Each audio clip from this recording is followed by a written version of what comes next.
حدیث مبارکہ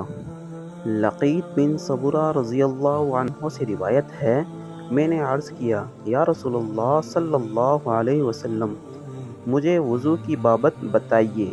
یعنی بتلائیے کہ کن باتوں کا وضو میں مجھے خاص طور سے خیال رکھنا چاہیے۔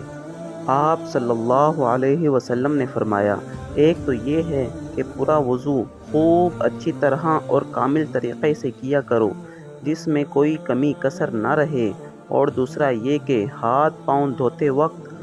ان کی انگلیوں میں خلال کیا کرو، اور تیسرا یہ کہ ناک کے نتنوں میں پانی چڑھا کے اچھی طرح ان کی صفائی کیا کرو، علایا کہ تم روزے سے ہو، یعنی روزے کی حالت میں ناک میں پانی زیادہ نہ چڑھاؤ۔